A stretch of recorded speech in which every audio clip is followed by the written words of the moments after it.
इस वीडियो में हम लोग डिस्कशन करने चल रहे हैं बीपीएससी एई। क्या? बीपीएससी एई अभी इसका जो 2020 में एक फॉर्म भरा गया था, उसका अभी एग्ज़ाम हुआ है अक्टूबर में। उसी का पेपर डिस्कशन करने चल रहे हैं। केवल टेक्निकल पेपर का डिस्कशन करेंगे। पेपर 5 और पेपर 6। ये पेपर 5 है, उसका डिस्कशन करेंगे। 50 क्वेश्चन आता है इसमें, 50 क्वेश्चन आते हैं। तो अगर वीडियो लंबी जाएगी तो 20 क्वेश्चन या 25 क्वेश्चन डिस्कशन करेंगे। और अगले नेक्स्ट वीडियो में बाकी के क्वेश्चंस का डिस्कशन होगा। अब इसमें चल रहे हैं पहला क्वेश्चन, देखने क्या है। Questions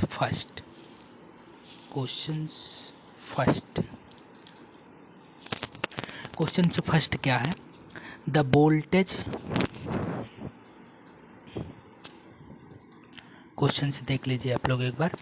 the voltage and current in a single phase AC circuits are given by the 50 plus J 20 volt and 20 plus J 50 amperes respectively. The power of the circuit can be expressed in complex form. तो इसको छोटा करना पड़ेगा, नहीं तो इस पे लिखने में दिक्कत आएगी।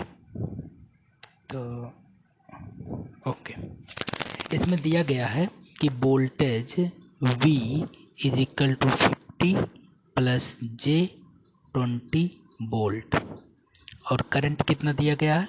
करंट दिया गया है 20 प्लस 50 जे एम्पियर। ठीक, पूछा क्या है इसमें? कॉम्प्लेक्स पावर पूछा है। तो कॉम्प्लेक्स पावर बराबर V इंटू आई का कंजुगेट। अगर हम कंजुगेट नहीं लेंगे तो आंसर गलत आएगा। आई का कंजुगेट ले रहे हैं, ठीक, आई का कंजुगेट। अब इसका सॉल्यूशन हो जाएगा 50 प्लस जे 20 और 20 प्लस 50 जे। इसका जब कंजुगेट ले लेंगे तो यहाँ पर हो जाएगा, ओके, यहाँ पर हो जाएगा माइनस। ठीक, अब दोनों का मल्टीप्लाई करना है। दोनों का जब हम मल्टीप्लाई कर देंगे तो हमको रिजल्ट आ जाएगा। दोनों का अगर हम मल्टीप्लाई कर देंगे तो यहाँ पर हम ऊपर लिख देते हैं, ऊपर से रिजल्ट आ जाएगा। दोनों का मल्टीप्लाई करने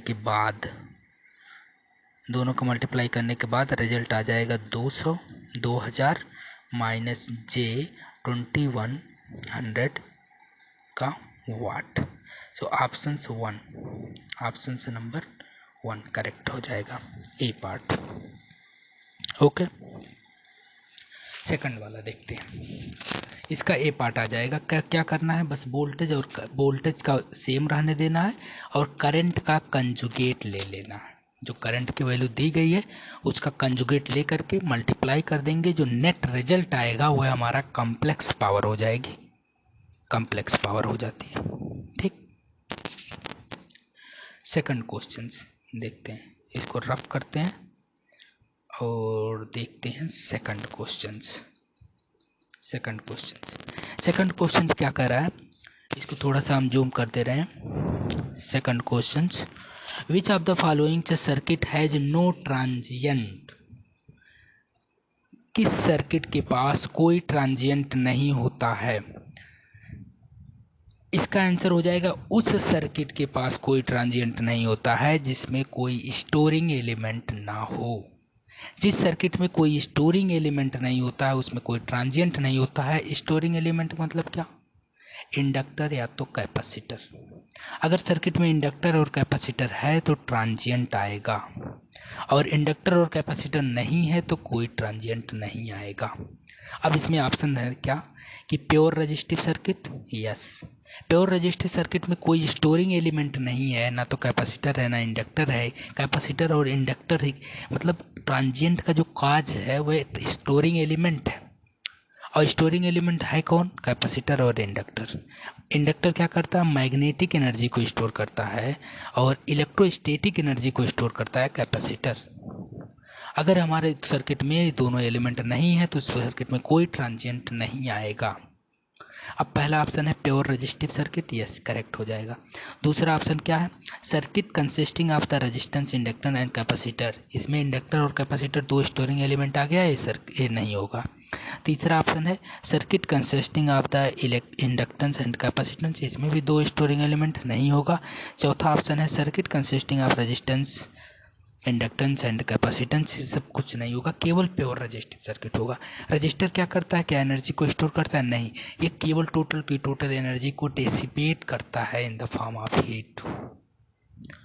हीट के फॉर्म में एनर्जी को डिसिपेट करता है। कौन सी एनर्जी को, आई स्क्वायर आर, जो एनर्जी जाती है, जो रजिस्टर में करंट फ्लो करती है, करंट उसका square into multiply by resistance of the materials, ये पूरी की पूरी एनर्जी को हीट के फॉर्म में डिसिपेट करता है, ना कि स्टोर करता है।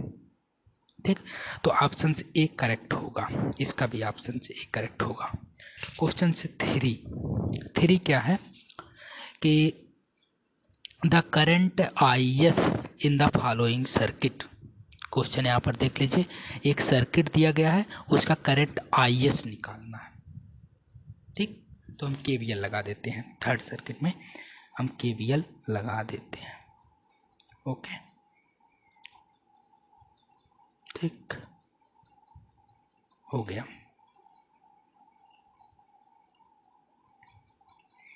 इसको और छोटा सा थोड़ा वो करना पड़ेगा। ठीक है, थर्ड सवाल है, हम इसको थोड़ा सा छोटा सा बना दे रहे हैं। ओके, कि थर्ड सवाल है कि यहाँ पर देखिए, एक सेकंड, यहाँ पर क्या है, 3 वोल्ट है, 3 वोल्ट है। ओके, यहाँ पर एक रेजिस्टेंस है, यहाँ पर एक रेजिस्टेंस है, और इसी में करंट है आई एस करंट है। ठीक है, यहाँ पर 2 एम्पियर है, बस यही आई एस करंट की वैल्यू पूछा गया है। और यहाँ पर देखिए पॉजिटिव नेगेटिव है, तो हम केवीएल लगाते हैं इस लूप में। केवीएल कैसे लगाएंगे, -3 वोल्ट जो दिख रहा है पोलरिटी उसको लिखते हैं, प्लस अगर हम इसमें मान लें करंट आई जा रही है, सपोज दैट आई, तो 6i, ओके, प्लस इसमें 6i करंट आ रही है और प्लस 2 एम्पियर आ रही है, तो करंट हो जाएगा i plus 2 into 9 is equal to 0। Complete हो गया, तो -3 वोल्ट प्लस 6 और 9 i is equal to 15i। Okay, plus 9 दूनी 18 हो जाएगा इज इक्वल टू 0। अब क्या हो जाएगा, 15i is equal to solve करने पर -15, यहाँ से कट जाएगा, i is equal to -1, i is equal to -1 आ गया। अब क्या जो i है ये कितना है, -1, और इसमें करंट फ्लो कर रही कितनी, is में करंट फ्लो कर रही i प्लस 2, तो is बराबर i प्लस 2, i बराबर -1, तो -1 plus 2 is equal to 1। Okay, तो ऑप्शन से डी होगा और सेकंड वाले का ए होगा। क्लियर, इसका ऑप्शन से डी होगा। ओके, नेक्स्ट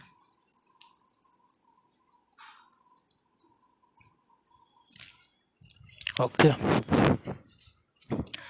नेक्स्ट देखते हैं क्वेश्चन से नंबर ओके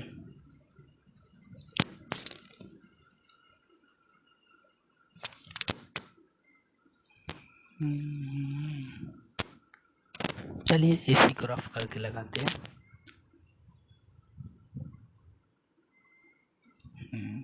क्वेश्चन नंबर 4 क्या है, इन द सर्किट से below when V naught, in the circuit below when V naught is equal to 0 then I is equal to 4 ampere, find the current when V naught is equal to 20। Clear, आप लोग एक बार circuit देख लीजिए, क्या कह रहा है कि in the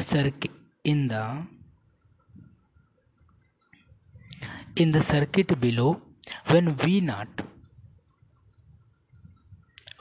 is equal to 0 volt, then I is equal to 4 ampere. Find the current, current बताना है I क्या होगा जब V naught is equal to 20 volt. Okay, अब इसको सॉल्व करते हैं। इसको पहले जूम आउट हटाना पड़ेगा तभी हो पाएगा, नहीं तो पेन नहीं सही से चलती है। ओके ठीक है। अब इसमें क्या है कि V नॉट जब हमारा जीरो है, जब V नॉट जीरो है तो क्या होगा, धीरे धीरे करते हैं सॉल्व। V नॉट अगर जीरो है,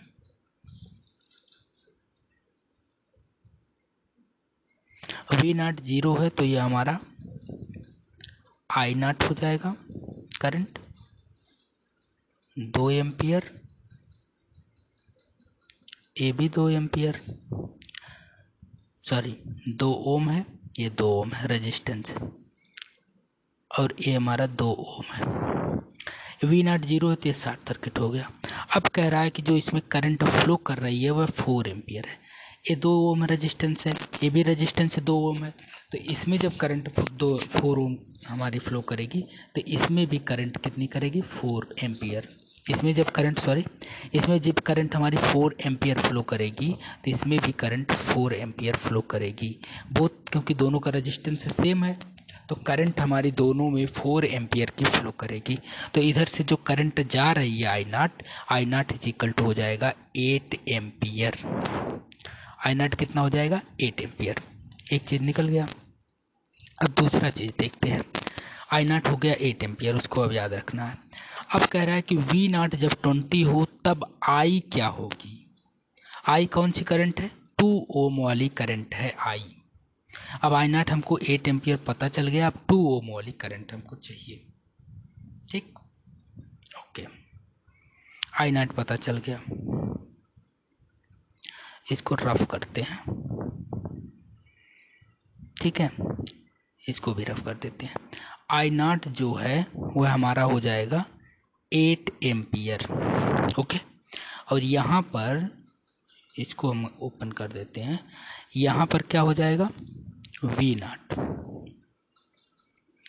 वी नॉट अब हो गया 20। अब यह रेजिस्टेंस 2 ओम, यह रेजिस्टेंस 2 ओम, इसमें करंट क्या होगी वह पूछ रहा है, और ये भी 2 ओम। ठीक है, इसमें अगर हम केसीएल लगा देते हैं, सपोज यहाँ का वोल्टेज V है और V वोल्टेज से जब केसीएल लगा देते हैं तो इनकमिंग करंट 8 एम्पियर, ठीक है, प्लस दिस करंट कितनी हो जाएगी V naught minus V upon 2 is equal to V upon 2। तो V नॉट 20 है, V नॉट हमारा 20 है, यहाँ पर जब हम 20 रखेंगे तो 20/2 इज इक्वल टू 10, और इधर V/2 इधर आ जाएगा तो V इज इक्वल टू आ जाएगा, यहाँ पर इसको सॉल्व करने के बाद V इज इक्वल टू आ जाएगा 18। मतलब ये जो नोड का वोल्टेज है वह 18 है। ठीक है, जब ये नोड का वोल्टेज 18 है तो इसमें जो करंट फ्लो करेगी 20 minus 18 upon 2 is equal to 1 ampere. ठीक है, अब इधर से 8 एम्पियर तो टोटल करंट कितनी आ जाएगी 9 एम्पियर। ठीक है, तो option C will be correct option. Okay,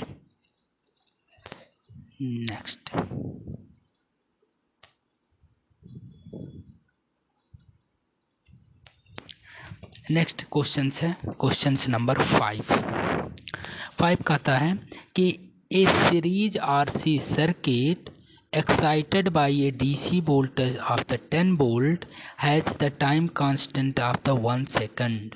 The voltage across the capacitors after the time constant is given as, after one time constant is given as. अगर कोई आरसी सर्किट है तो जो उसका वोल्टेज होता है V is equal to V infinite, V is equal to V infinite plus V0, अरे यार V0 minus V infinite into e to the power minus t upon tau. तो कैपेसिटर का जो इनिशियल वोल्टेज होता है, जैसे कैपेसिटर का जो इनिशियल वोल्टेज होता है, ठीक है, कैपेसिटर का जो इनिशियल वोल्टेज हम जब डीसी सप्लाई देते हैं तो तुरंत जस्ट इनिशियल से voltage across the capacitor will be zero. जैसे इंडक्टर में जो इनिशियल करंट जस्ट सप्लाई के बाद जो करंट होती है initial current zero, initial current क्या होती है उसमें जीरो होती है। तो धीरे धीरे धीरे धीरे चार्ज वो सेचुरेट हो जाता है तो हमारी करंट फ्लो करती है। उस कैपेसिटर से भी इनिशियल जो कैपेसिटर होता है वो उसके क्रॉस एक कैपेसिटर हमारा शॉर्ट सर्किट हो जाता है और जब हम वोल्टेज सप्लाई करते हैं डीसी वोल्टेज और तो हमारा V जीरो हो जाएगा जीरो। ठीक है, ये हमारा इसको V इक्वेशन को एक बार और लिख देते हैं, V इनफाइनाइट प्लस ब्रैकेट में V zero minus V infinite और e to the power minus t upon tau. ठीक है, वन टाइम कांस्टेंट दिया है कि t is equal to tau पर बताना है कि हमारा वोल्टेज क्या होगा।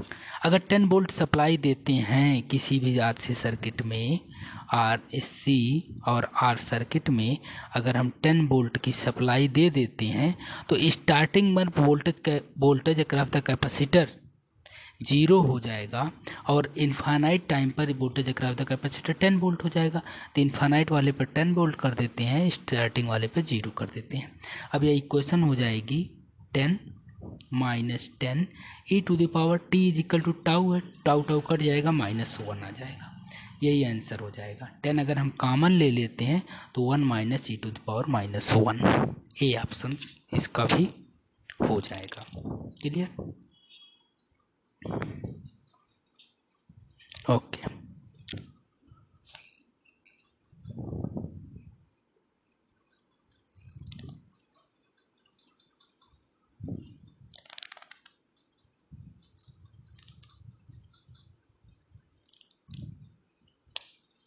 क्वेश्चन नंबर 5 तक था।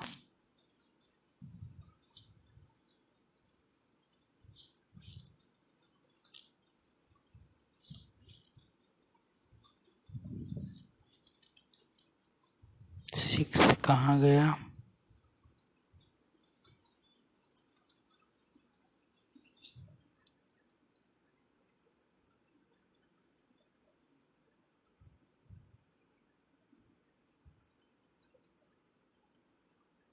Six, okay.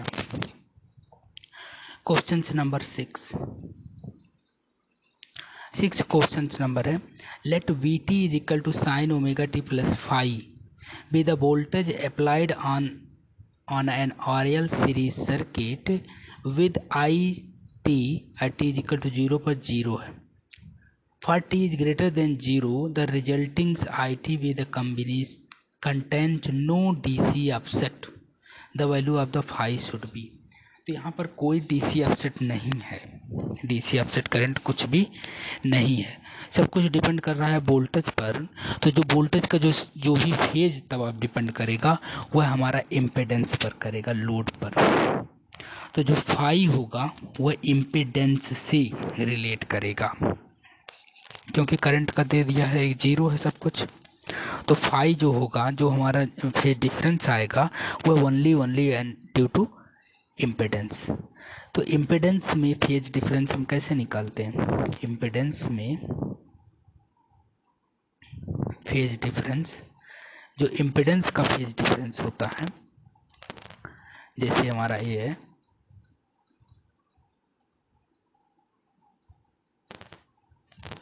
इम्पेडेंस का जो फेज डिफरेंस अगर फाई है तो j omega L into R, तो tan phi is equal to हो जाएगा ओमेगा एल बाई आर, तो फाई इज इक्वल टू हो जाएगा इसी तरह टेन इनवर्स ओमेगा एल बटे आर। तो इसका भी बी ऑप्शन से इसका बी ऑप्शन हो जाएगा। ओके, 7 क्वेश्चन है कि transient response of a system is mainly due to transient response. Transient response अब ऑप्शन है इसमें internal forces, storage energy, frictions और इनर्शिया फोर्स। तो ट्रांजिएंट रिस्पांस अभी फर्स्ट जो क्वेश्चन था उसमें भी सेम यही से था ये ट्रांजिएंट रिस्पांस के बारे में बताना था। तो ट्रांजिएंट रिस्पांस जो है वो डिपेंड करता है स्टोरिंग एनर्जी पर, स्टोर्ड एनर्जी पर। और स्टोर्ड एनर्जी किसके पास होती है? इंडक्टर और कैपेसिटर के पास होती है। इंडक्टर जो होता है वह हमारे मैग्नेटिक एनर्जी को स्टोर करता है एनर्जी को इन द मैग्नेटिक फॉर्म में, और कैपेसिटर है इलेक्ट्रोस्टैटिक के फॉर्म में एनर्जी को स्टोर करता है, इलेक्ट्रिक के फॉर्म में। ठीक है, तो इसका जो मेन कॉज है ट्रांजिएंट का वह स्टोर्ड एनर्जी है। तो इसका ऑप्शन हो जाएगा बी, स्टोर्ड एनर्जी। इसमें जो टिक है इंटरनल फोर्स है जो गलत है, स्टोर्ड एनर्जी रहेगा ऑप्शन। ठीक है, अब देखिए क्वेश्चन नंबर 8। ओके, क्वेश्चन 8 क्या है? The input and output driving point impedance of the network shown respectively. इसको जूम करके देख लेते हैं, बिना सॉल्व किए उस तरह से सॉल्व करते हैं। Okay, the input and output driving point impedance of the network is shown below are the respectively. ठीक है, तो इनपुट और आउटपुट ड्राइविंग पॉइंट इम्पिडेंस निकालना है। जब हम इनपुट के साइड से ड्राइविंग पॉइंट इम्पिडेंस निकालेंगे तो आउटपुट को क्या कर देंगे? इसको ओपन कर देंगे। इसको ओपन करके इसके साइड से जब हम इम्पिडेंस निकालेंगे तो यही जो लूप में इम्पिडेंस मिल रहा है वही बनेगा। यह ओपन रहेगा तो इसमें कोई करंट फ्लो नहीं कर रही है तो इम्पिडेंस में ये आएगा नहीं। तो जब ये नहीं आएगा तो ये 10 ओम और ये 10 ओम, ये 2 ओम, ये 22 ओम हो जाएगा। ओके, और जब आउटपुट साइड से देखेंगे तो इधर ओपन करेंगे, V1 को ओपन करेंगे, इसमें कोई करंट नहीं आएगा तो इस लूप को देखेंगे। इस लूप में रेजिस्टेंस क्या आ रहा है? 10 ओम, 10 ओम और 2 ओम, 22 ओम आ जाएगा। ओके,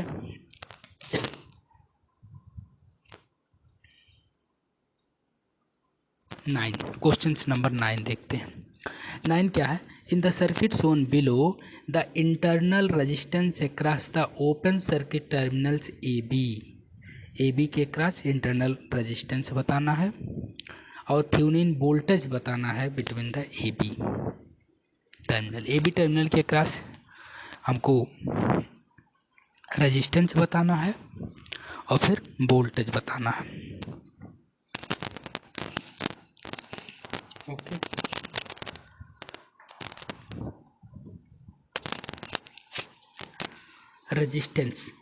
रेजिस्टेंस अगर हम इसको बताने, इसके अक्रॉस अगर हम रेजिस्टेंस निकालना है वो इसी तरह इसी सॉल्व करते हैं कि इसके अक्रॉस जब रेजिस्टेंस निकालना है तो इसको हमने ओपन सर्किट कर दिया।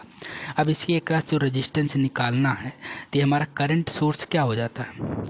एक तरह से हमको थ्योनिन रेजिस्टेंस निकालना है। करंट सोर्स ओपन सर्किट हो जाएगा और वोल्टेज सोर्स शॉर्ट सर्किट हो गया। जब वोल्टेज सोर्स शॉर्ट सर्किट हो गया, ये ओपन हो गया, तो 5 × 2 7 ओम रेजिस्टेंस आ जाएगा। 7 ओम दिया ऑप्शन सी में, इसी को हम टिक कर सकते हैं। ठीक है, लेकिन हम जो वोल्टेज अब निकाल लेते हैं, थ्योनिन वोल्टेज निकालते हैं, तो क्या होगा? थ्योनिन जब वोल्टेज निकालेंगे तब इसमें 2 ओम में तो इसको ओपन कर देंगे।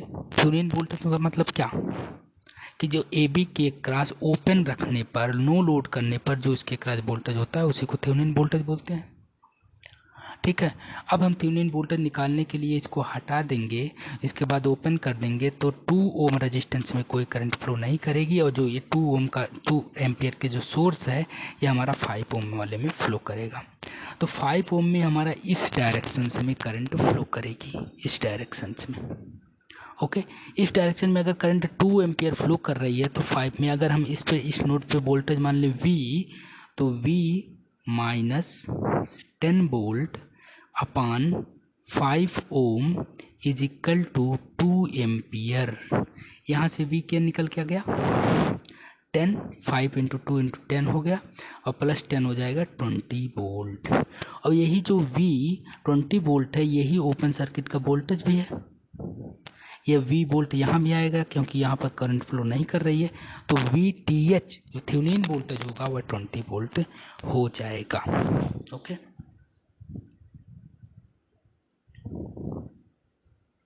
क्वेश्चन 10 देखते हैं। Question 10, an RLC series circuit consisting of R is equal to 4 ohm, inductive reactance is equal to 6 ohm and capacitive reactance is equal to 3 ohm, is connected across a 22 volt 50 Hz single phase AC supply. The power factor of the circuit is, power factor क्या होगा, तो power factor is equal to क्या हो जाएगा।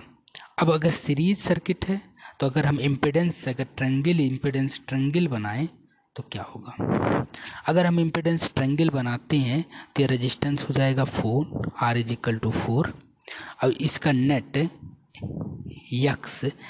X क्या हो जाएगा, XL minus XC, तो एक्सएल हमारा हो जाएगा 6 minus 3 is equal to 3, okay, is equal to 3, तो यहाँ पर हो जाएगा 3।